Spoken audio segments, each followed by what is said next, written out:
So yesterday I saw Jurassic World Fallen Kingdom, and holy shit, I need to talk about this mess. Now, I plan on bringing this up during the next episode of Best Boys, which we're going to record real soon, but as I left the theater the other day, I knew that the only way I could really process all of the emotions I was feeling was to just talk about the entire plot, and that's why we're going to do things a little bit differently. I didn't want this to take up too much time in the proper podcast, so that's why we're getting a full-on spoiler cast. I'm just going to recount the entire plot to this movie as I remember it, unscripted, and yeah, so spoilers ahead. But before I get into that, a little bit of background info. Obviously, I love Jurassic Park. It's my favorite movie of all time. It's the movie that got me interested in movies, the special effects, the score, the characters, the story. It's all great. It is a landmark achievement in movie making. The sequels, not so much. Now, to be fair, it has been literal years since I've seen The Lost World or Jurassic Park 3. I remember it being pretty mediocre with some really shitty parts scattered throughout, but, you know, I liked Jurassic World okay. I can understand people not liking it. I can understand people having fun with it. To me, it's the kind of thing where I will fully admit I just like dinosaurs. And Jurassic World, the first one, had some fun dinosaur action. It was cool seeing the park open. It was pretty much everything I wanted it to be, and I would say it's probably the best sequel to the original. You know, nothing's going to live up to it, but Jurassic World 1 probably came the closest out of all of them. So, that movie, for all of its flaws, is more or less fine. But then we have Jurassic World Fallen Kingdom, and I think this is an easy lock for the stupidest thing I'm going to watch in 2018. So, the movie begins surprisingly strongly. I really can't undersell this. The opening sequence is fucking awesome. It's really, really good. We have a new director this time around in the form of J.A. Bayona. He's the guy that did The Orphanage. So he's a horror guy, and you really see that come through in the way that this film is framed. There's a lot of moments where it plays around with lighting, with things moving around in the background. I would maybe even say that he does the whole, like, oh, there's something out of focus in the background bit a bit too often, but hey, it's something visually interesting. It's something that reminds me a lot of moments in the original Jurassic Park, so I can let that slide. At least it's got its own sort of style, you know what I mean? So, good direction, good opening sequence. It's about a bunch of guys who go back to Isla Nublar 3 years after Jurassic World to try and salvage the skeleton of the Indominus Rex because they want all the DNA that's inside of those bones. So they send in a little bathyscaphe type situation to cut off a chunk of its rib, and they Fulton it back to Mother Base while a team of guys on the ground keeps the gate open, and of course dinosaurs appear. The T-Rex shows up, the Mosasaur shows up, and it's a really, really cool action sequence. It doesn't feel like it blows its load too soon in terms of getting the big dinosaurs right out there in the opening scene. It's just really well directed. It's no T-Rex paddock escape, but I would honestly say it's one of the better action sequences in the entire Jurassic Park franchise, if I'm being perfectly honest. It's a good scene, and it got me excited.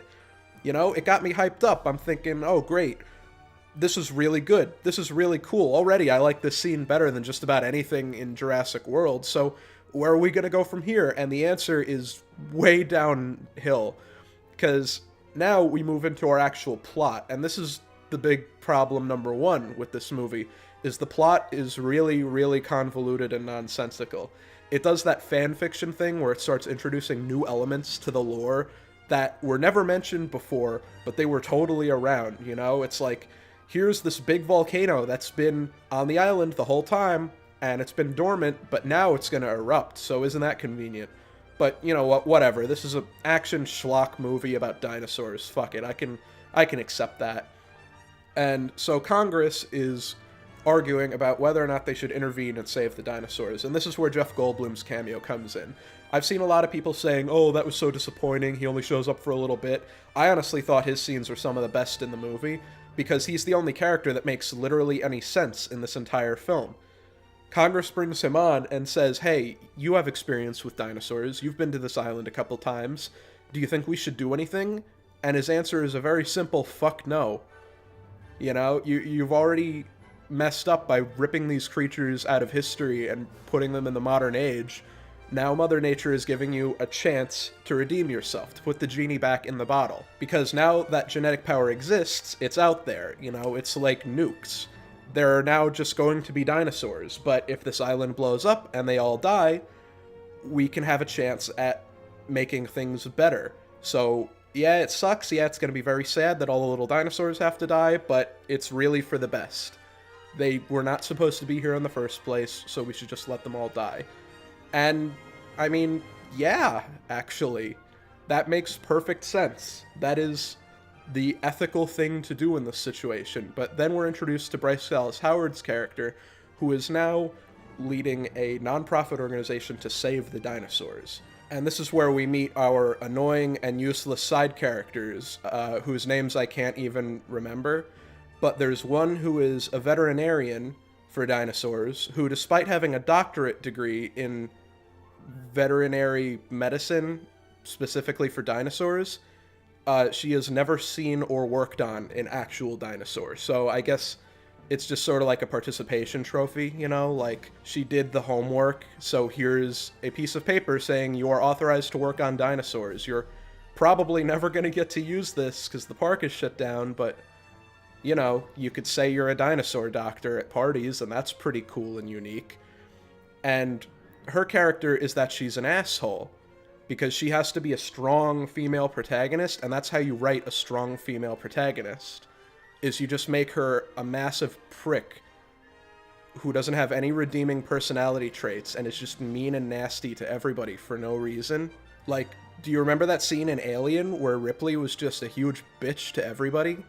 Or how about that scene in Terminator where Sarah Connor was just an asshole who didn't contribute anything to the plot and didn't bring forward anything constructive? She just bullied people. Weren't those great female characters? So we have her, and her whole dynamic is that she likes to bully this funny nerd, this funny wimp IT guy, who's actually really good at his job. The whole thing is that, like, her job is to call people and be like, hey, can you donate to help save the dinosaurs? But she's not a people person. So the second they say, like, hey, well, why should I save the dinosaurs? Her answer is to say, fuck you, you rich, privileged politician. Fuck you, give us money. But the IT guy is actually really good at his job, despite being a funny coward who screams like a girl. And that's why it's funny. Because he's a man, but he screams like a girl, and he's afraid of things. So we meet these characters, and they're just the worst thing ever. And then Congress decides, hey, guess what? This volcano? Yeah, it's an act of God, so we're not going to go save the dinosaurs. And everybody in the audience goes, all right, well, that makes sense. And Bryce Dallas Howard goes, oh, that's sad. And yeah, like, they could do something kind of interesting with her character, where maybe she feels guilt because she's kind of responsible for Jurassic World. You know, she's kind of responsible for putting these animals in this situation to begin with. So maybe she wants to go and save them. But then you could also have it like, well, she's sort of in the wrong because she doesn't really care about the animals. She's just trying to absolve herself of guilt. And the film kind of touches on that, which is interesting. But they put way more stake in her just being like, oh, but dinosaurs are cute and it would be sad if they died. You know, because she's like a rich white woman who has nothing better to do than just save the animals. So, yeah, her character has nothing to do anymore. And then immediately, like the second that the news says, yeah, we're not saving the dinosaurs, she gets a call from Rafe Spall, who is our scummy, smiling businessman villain. You know, he's like Burke from Aliens. And he works for Benjamin Lockwood, who is this old cripple that was friends with John Hammond back in the day. And he's played by James Cromwell, who is absolutely fucking awful in this movie. Like, it's like he's sleeping through this performance. He is just absolutely terrible. And so she goes to his estate in California, and Rafe Spall is like, look, we have a private island surrounded by natural barriers that we want to make into a dinosaur preserve. So we're going to go send an illegal team over to capture and rescue all the dinosaurs. And we need your help. And she's like, okay, how many can you save? And he's like, 11 species, but more if we can. And he shows her all the species, and every one of them is like the most complicated dinosaur to capture. You know, like there's no like Compsognathus, where you could just pick them up and like throw them into a box and they're done, they're rescued. It's all like, oh, the T-Rex and the Ankylosaur and all these ones that would be good for like combat purposes, and she doesn't question this because Bryce Dallas Howard is an idiot in this movie. I mean, I'm sure she's a perfectly nice person in real life, but her character is a fucking moron in this movie. And then Rafe Spall is like, we also need Blue the Velociraptor because she's the last of her kind. And this is the point where I was like, well, you could just go to Site B. You know, you could go over to Isla Sorna because that place is lousy with raptors, assuming that, like, the Navy didn't blow them all up at the end of Jurassic Park 3. But they don't even mention Site B, so I'm going to assume that it was just written out of canon in, like, a book or a blurb on Twitter or something, because, hey, that's what you have to do in these shared universe films nowadays. You can just put out extraneous information on a website and call it viral marketing. You could just call it world building instead of, you know, actually covering up your plot holes in the movie itself. So Bryce Dallas Howard is like, obviously you're not going to get the raptor because it's a raptor and it's really smart and it can smell you from a mile away, and it's not going to want to come with you because it's a raptor. And he's like, well, yeah, but I think Chris Pratt would be able to get her, right? So why don't you get Chris Pratt to come along? And she goes, okay. So she goes out to find Chris Pratt, who is building a log cabin in the mountains, because that's what generic gun-toting manly men do. Chris Pratt is just at his most boring in this movie. You see him in, like, Guardians of the Galaxy or the Lego Movie, and he's got, like, charisma and emotional depth to him. Here, they get Chris Pratt, who is, like, a funny dude. He's like a Labrador Retriever. He's, you know, emotional. You get Chris Pratt when you want a character who is, like, funny and heartfelt and kind of corny, but in a good way. And here they have him as, like, stoic, badass military man. And it does not work at all. It didn't work in the first one. But here it doesn't work at all. He doesn't have, like, any jokes. And it really raises the question, why would you ever get Chris Pratt to be the straight man in anything? Because that's not playing to your actor's strengths, which is ideally what you'd want to do in this kind of situation. So she goes to find Chris Pratt, and he's living in the mountains now. And she's like, hey, do you want to save your raptor? And he's like, nope. Which makes perfect sense, because the last time some outside people tried to fuck with his animals, they wanted to weaponize them. So, yeah, I agree, Chris Pratt. It sucks that you raised this animal, but you should just let it fade away, let it die. It's the humane thing to do, rather than taking it out of its natural environment and, you know, allowing it to potentially be exploited by evil people. But then he watches a video of himself, like, playing with a little baby velociraptor that you could buy now at Walmart, and he feels very sad about that, so he decides to go on the expedition.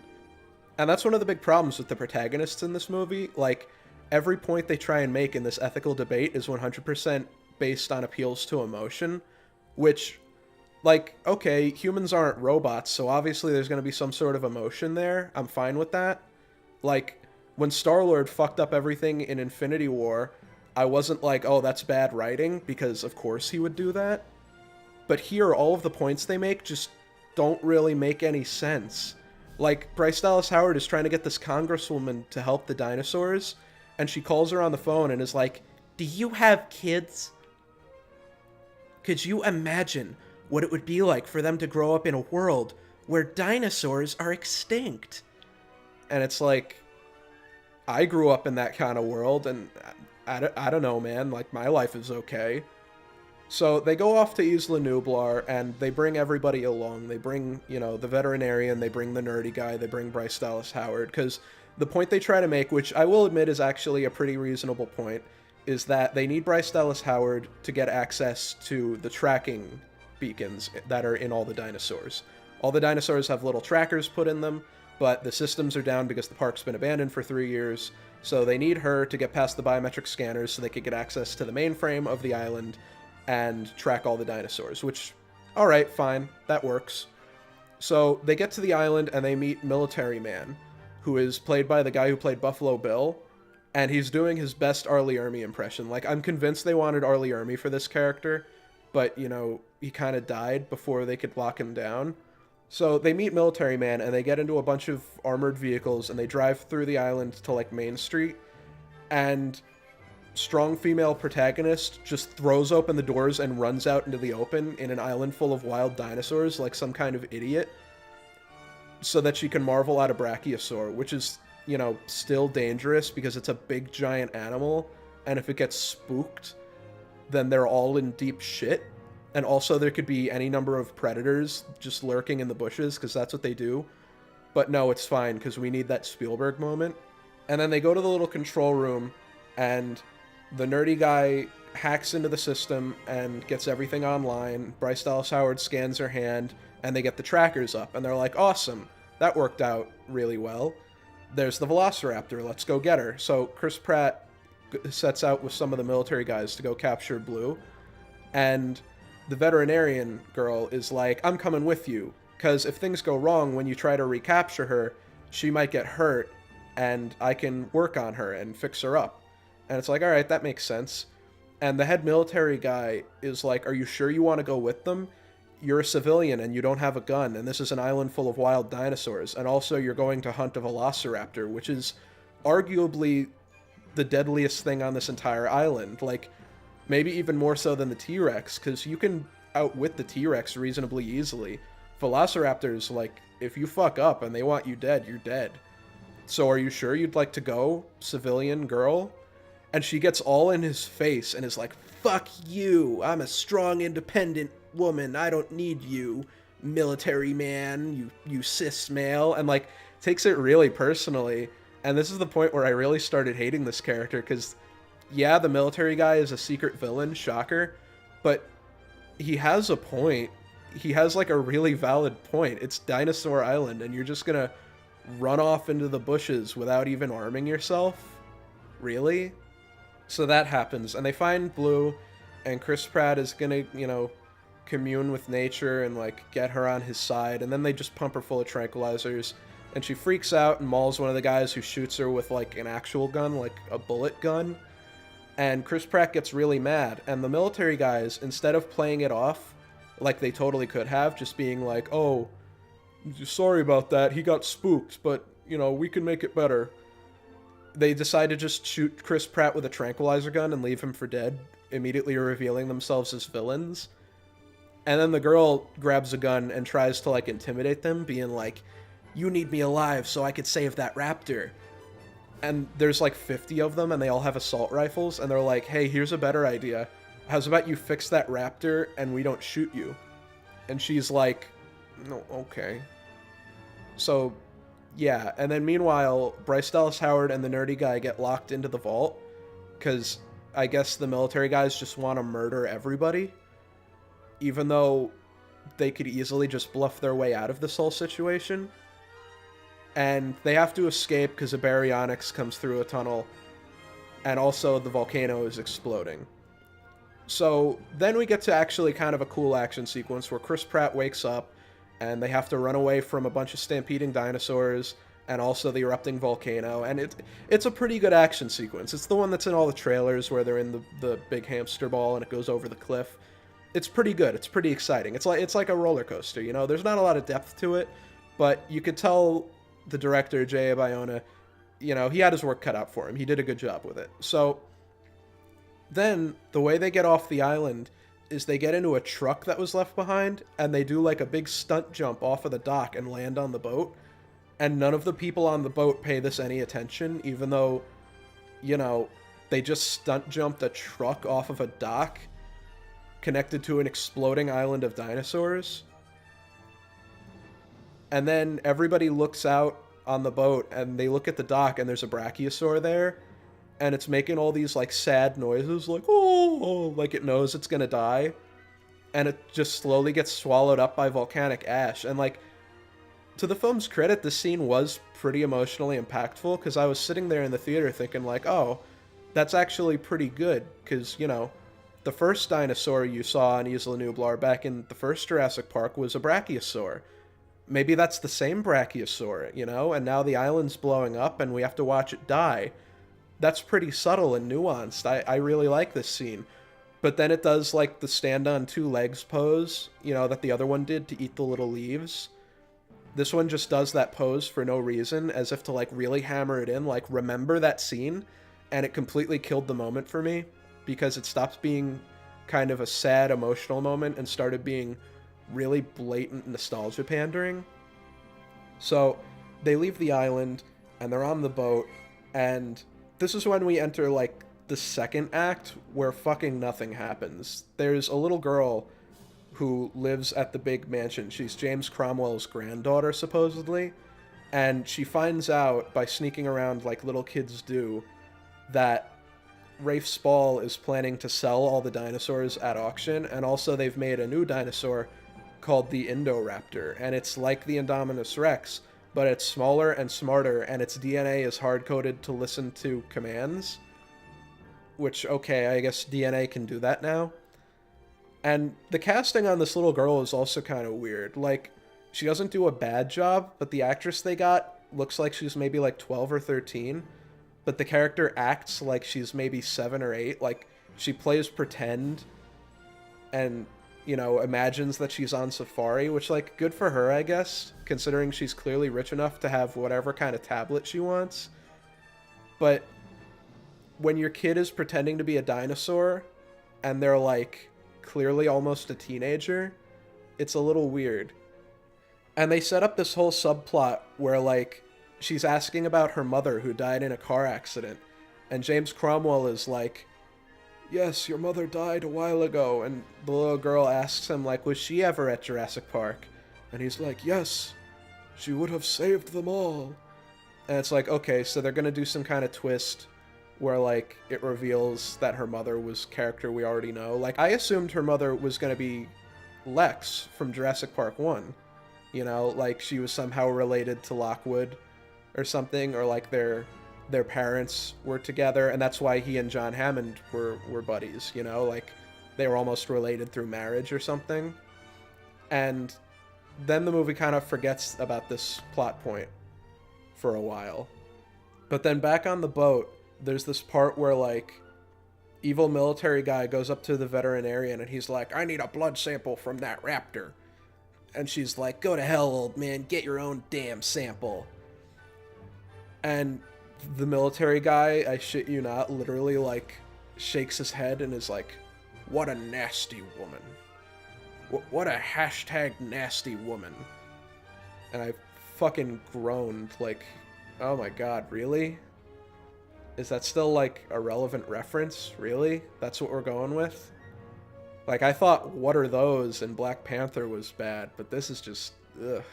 So, they need a blood transfusion to save the raptor, because she's performing surgery on it. And she's like, we need a blood transfusion from another carnivore that has this many toes.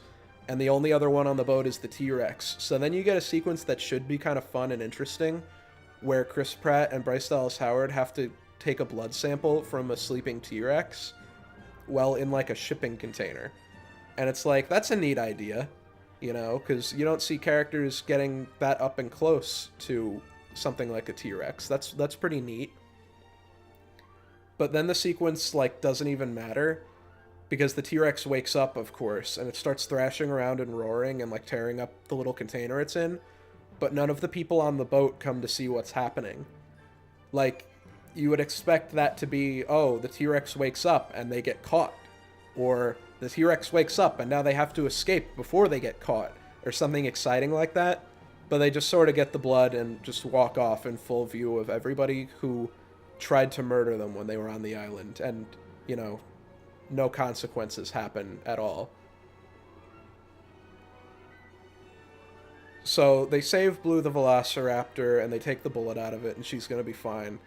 And then, meanwhile, back at the mansion, Toby Jones shows up, whom I really, really like. I think Toby Jones is a really good actor, but they don't really give him anything to do here.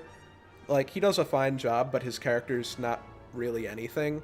And this is when the movie kind of turns into, like, an old James Bond movie. Like, a bunch of shady supervillains show up to this castle to bid on the dinosaurs.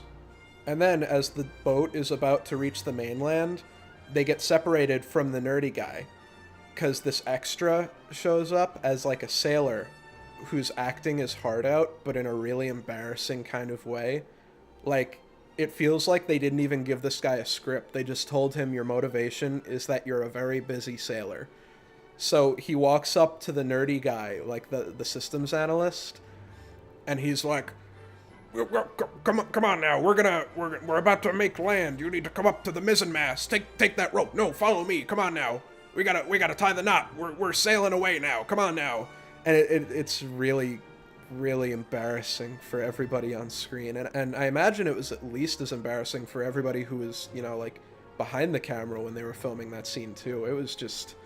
It was really bad. So the nerdy guy disappears until, like, the very end of the movie, and they get separated from the veterinarian who has never really worked on dinosaurs before, because the second that they get to the mansion, the military guy finds them and has them thrown in the dino dungeon, and they start unloading all the dinosaurs into little cages underneath this big mansion.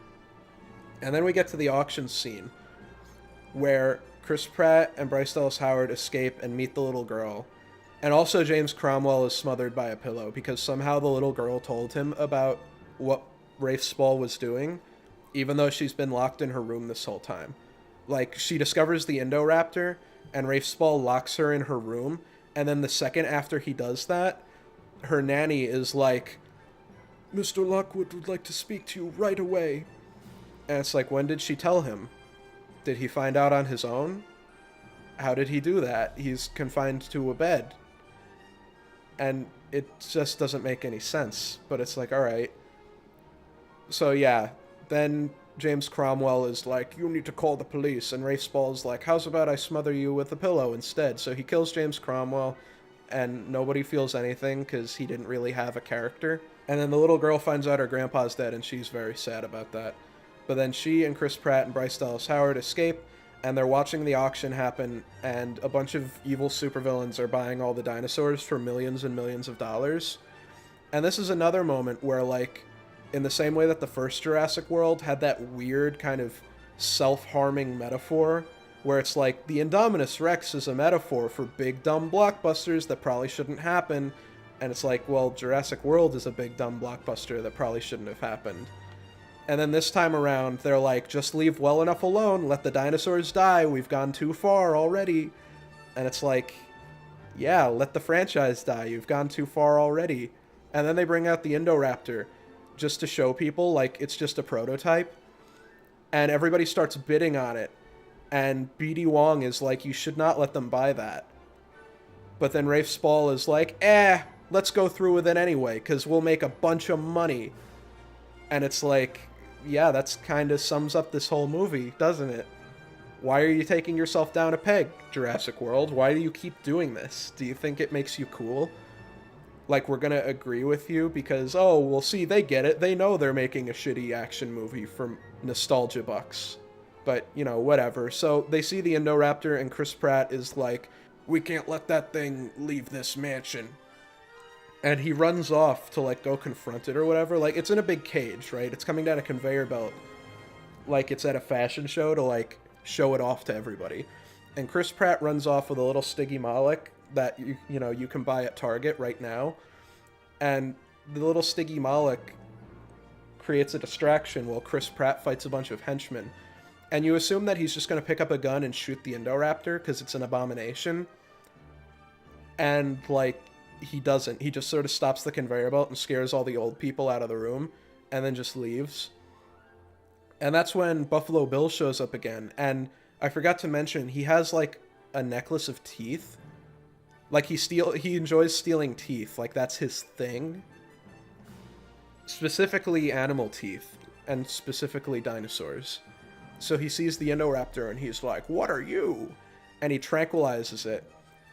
And he's like, "I'm gonna take your teeth now." So he just opens up the cage without even waiting to make sure that it's really tranquilized. Like, he clearly doesn't really care about any of these animals, so why he didn't just shoot it for real and take its teeth and then escape in the chaos, I don't know. But whatever, the Indoraptor needs to get out somehow. So he tranquilizes it, and the Indoraptor is very clearly playing dead. But he still goes into the cage with it and starts trying to rip its tooth out. And I shit you not, the Indoraptor literally winks at the audience. Like, it looks right at the camera and smirks, like, tee-hee, I fooled him. And I'm not even exaggerating. It honest to God does this. If you don't believe me, go see this movie and watch. It really needs to be seen to be believed. So naturally, it gets back up, and it eats Buffalo Bill and Toby Jones, and now it's running around the mansion. And this is when the movie gets pretty good again. Because again, like, J.A. Bayona is a horror guy. And now it's basically just a gothic monster movie. It's a big spooky mansion with lots of shadows and things to hide behind, and there's a big spooky monster running around. And to the film's credit, even though the Indoraptor is a really stupid idea, it's a pretty decent monster. I mean, it's basically a xenomorph at this point, so that's fine. And, you know, it runs around, and as they're running away from the Indoraptor, they run into Rafe Spall. And he looks at the little girl, and he's like, "You don't even know what she is." And then he reveals that she's a clone of James Cromwell's daughter who died in a car accident. And that's why James Cromwell and John Hammond had a falling out, because John Hammond didn't want to clone people, he just wanted to clone dinosaurs. And everybody's like, okay. And then the Indoraptor shows up and continues the chase sequence. The stupid, boring side characters release Blue, and Blue joins in and fights the Indoraptor, and they end up killing it. But then after they kill it, they end up meeting up with the nerdy guy and veterinarian girl, and they're like, we have a problem. In the chaos, while everything was getting blown up, a bunch of toxic gas got released. Because apparently James Cromwell just had canisters of cyanide gas sitting underneath his mansion for some reason. So now it's all leaking into the dinosaur holding pens, and they're all gonna asphyxiate to death from breathing in cyanide gas. And they're like, we tried to vent it, but the vents got broken in an explosion. So we can't vent the gas out, so all the dinosaurs are gonna die. And Bryce Dallas Howard remembers that she has a character arc all of a sudden, and she starts releasing all the dinosaurs from their holding pens. Because she's like, I can save them. And then there's this big red button under a big red button box. And if she presses that button, it'll open up the doors to the outside, so the dinosaurs can go out and, you know, not breathe in cyanide. And she's about to hit the button, and Chris Pratt is like, if you hit that button, there's no going back. You're gonna need to take responsibility for what happens. And the music starts to swell, and it's really dramatic, because you don't know what she's gonna do. Like, clearly she wants to save the dinosaurs, but Chris Pratt, you know, has a point that maybe the humane thing is to just euthanize them all and let life go on naturally. And Bryce Dallas Howard thinks about it, and then she doesn't press the button. And she starts crying as all the dinosaurs are dying, and I thought, wow, this is actually a really interesting twist. This is a really good character moment. Like, kudos to this movie for being so mature, you know? Where our characters have flawed motivations for this entire time, and at the end they finally realize the folly of their ways and choose to end it all, even if it means watching all the little dinosaurs die. And then the little girl hits the button and releases all the dinosaurs into the wild. And instead of, like, yelling at her or hitting her, they just sort of look at her. And she explains, like, they deserve to live because I deserve to live, which, I mean, that logic doesn't hold up at all. So yeah, all the dinosaurs escape, and I assumed, like, oh, they're just going outside to breathe in the fresh air. Like, this is a big private estate, so it's all gated in. It's probably got, like, a moat or something. Like, they didn't just release the dinosaurs into the wild, right? And then all the dinosaurs run out and eat Rafe Spall and step on the Indominus skeleton. And I'm still thinking, like, oh, everything just got wrapped up nicely. The dinosaurs are still alive, but then they're going to transport them to the sanctuary island, and that's where we'll leave it. And then Jeff Goldblum comes back and starts monologuing to Congress, and he's like, this is what the world is now. Humans and dinosaurs have to coexist, because dinosaurs now live in the continental United States. And I was sitting there thinking, like, wait, what? And you see Chris Pratt and Bryce Dallas Howard driving along with the little girl, whom I guess they adopted, even though she has a nanny that really, really wanted to adopt her, and I'm assuming was alive. at the end of, the whole mess at the mansion. And they look over and there's a bunch of pterodactyls flying around. And then we get scenes of, like, a T-Rex in a safari park, like at a Six Flags or something. And there's a mosasaur, like, about to eat a bunch of surfers. And the last shot of the movie is Blue the Velociraptor wandering into the California suburbs, and the music's all triumphant, like we're supposed to be happy that this is happening. And then there's a post-credit scene of pterodactyls, like, flapping around Las Vegas. So, yeah, that's how the movie ends. Our heroes doomed humanity because wouldn't it be sad if the dinosaurs had to die, even though they should never have been brought to life in the first place. Like, they literally caused basically the apocalypse. They have doomed the continental United States by introducing dinosaurs into the world ecosystem rather than keeping them isolated and contained on an island that was going to just wipe them all out naturally. So yeah, that's where we're at with this franchise. Jurassic World: Fallen Kingdom. What an absolute fucking mess.